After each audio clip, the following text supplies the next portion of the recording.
cette visite et pour sa contribution et suite à celle-ci, nous recevrons également le ministre des Affaires étrangères Araghchi. Je souhaite à nouveau la bienvenue dans notre pays et à Istanbul. La parole est à vous, Monsieur le ministre, pour un autre point de vue. En nom de Dieu, le clément, le miséricordieux, je souhaite la parole aux membres de la presse. Et avant tout, je tiens à remercier mon distingué frère, le ministre des Affaires étrangères, pour son invitation, son hospitalité et le vif intérêt qu'il a manifesté à mon égard et à celui de la délégation qui m'accompagne. Nos négociations ont été très fructueuses. Nous avons abordé divers sujets, différents défis, et avons échangé nos points de vue, tant sur les relations bilatérales que sur les questions régionales. L'Iran et la Turquie sont voisins et amis, et dans les moments difficiles, comme dans les bons, nous avons toujours été solidaires. Les relations entre nos deux pays ont toujours été fraternelles et amicales, notamment ces derniers temps, lorsque le régime sioniste a porté atteinte aux droits du peuple iranien et également lors des récents attentats terroristes de janvier, hormis l'influence extérieure à notre pays. Cette situation était en réalité gouvernée et administrée par les forces israéliennes. Les autorités turques nous ont toujours soutenus et toujours exprimé leur précieux avis. De même, au nom du gouvernement iranien, je tiens à remercier tout le pays, le gouvernement turc et son ministre de confiance. Je remercie également mon homologue pour ses condoléances suite aux pertes humaines survenues en Irak. Nos deux pays s'accordent que les événements qui se déroulent dans notre région sont dus aux interventions illégitimes de forces extérieures. Le régime israélien, en effet, met en œuvre des théories du complot et tente d'affaiblir les pays de la région afin de provoquer un conflit et d'atteindre ses propres objectifs. Nous partageons l'avis de mon homologue. Ce régime a l'intention de créer une guerre sans fin et de contrôler et gouverner toute la région.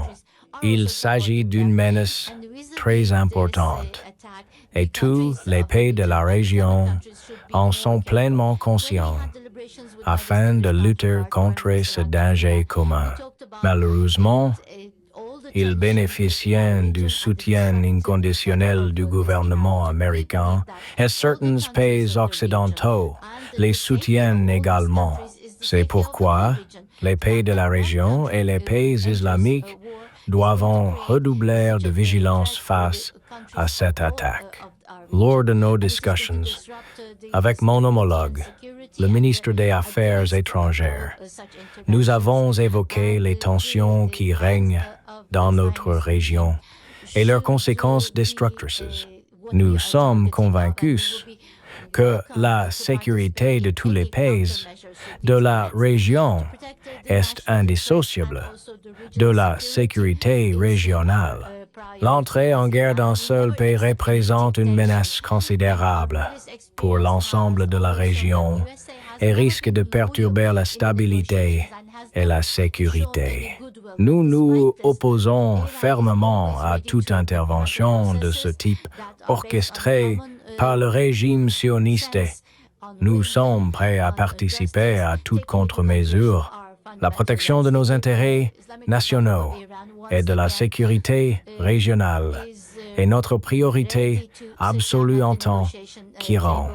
Nous n'accepterons jamais aucune dictature Notre expérience passée a toujours démontré que les États-Unis n'ont jamais fait preuve de loyauté dans les négociations et n'ont jamais manifesté la moindre bonne volonté malgré cela. L'Iran est toujours prêt à s'engager dans des processus diplomatiques fondés sur le bon sens, la sagesse et la justice, et respectueux de nos droits fondamentaux. La République islamique d'Iran est, une fois de plus, prête à s'asseoir à la table des négociations concernant les armes nucléaires. Nous n'avons jamais cherché à nous doter de l'arme nucléaire. Nous ne l'avons jamais intégrée à nos calculs de sécurité. Et nous l'avons toujours affirmé. Nos initiatives nucléaires ont toujours été pacifiques et nous maintenons notre position inchangée. Nos activités nucléaires ont toujours été pacifiques et nous n'avons jamais cherché à nous doter de l'arme nucléaire. Si ces négociations reposant sur l'intérêt mutuel, le respect mutuel et la confiance mutuelle, nous sommes prêts à les poursuivre. Et si ces négociations sont menées de manière juste et en toute conscience, la République islamique d'Iran est toujours prête à y participer. Dans ce dialogue, nous avons un canal de communication avec le gouvernement turc. Nous croyons fermement que son approche, qui consiste à trouver des solutions régionales aux problèmes régionaux, est la bonne et nous la soutenons afin de protéger les intérêts de notre région. Nous soutenons toujours tout dialogue, toute négociation visant à instaurer la paix entre les pays de la région, à réduire les tensions et à instaurer la stabilité. Nous soutenons toutes les négociations et souhaitons y prendre part. La logique de l'appropriation régionale en est le fondement. Mon honorable ami et homologue. Monsieur le ministre, êtes-vous confiant? Nous avons évoqué Gaza, la Syrie, le Liban, l'Irak et d'autres problèmes. Et mon homologue a déjà mentionné nos initiatives à ce sujet.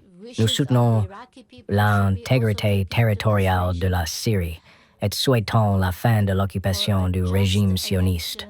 Nous pensons qu'un gouvernement doit être établi et renforcé avec la participation de toutes les composantes de la population syrienne, de tous les citoyens syriens. Nous aspirons à la stabilité et à l'unité de la Syrie, car nous sommes convaincus que la stabilité de la Syrie contribuera à la stabilité de la région. De même, en Irak, lors des récentes élections, les souhaits du peuple irakien doivent être pris en compte. Pour des élections justes, le peuple irakien a participé en grand nombre. Nous tenons à le féliciter pour ce résultat. Nous nous opposons à toute forme d'oppression qui bafouerait son droit de choisir. Concernant le Liban, nous pensons qu'un dialogue national doit être instauré entre tous les groupes concernés et que les estimations ne seront pas prises en compte. La doctrine de sécurité libanaise doit être décidée par le peuple libanais. Nous soutenons également les conclusions de ces dialogues. Quel que soit le résultat de ces dialogues, nous soutenons cette position, y compris en Palestine et à Gaza. Nous souhaitons la fin du génocide au plus vite et l'aide humanitaire nécessaire à la population de Gaza. Nous tenons à remercier le gouvernement turc pour son initiative en faveur de l'instauration de la paix à Gaza. Il a déployé des efforts considérables pour y parvenir, et tout particulièrement le président Erdogan et le ministre des Affaires étrangères. Nous leur sommes profondément reconnaissants de leurs efforts, car ils ont toujours fait preuve d'une approche très constructive sur ce point. Nous soutenons toute forme de participation de la Turquie, essentielle à la paix et à la stabilité de notre région. Nous encourageons sa participation active à tous les mécanismes relatifs aux questions économiques. Nous avons également eu des discussions sur la manière de surmonter certains problèmes économiques. Faute de temps, je n'entrerai pas dans les détails, mais je tiens à souligner que les deux parties soutiennent le renforcement des relations économiques.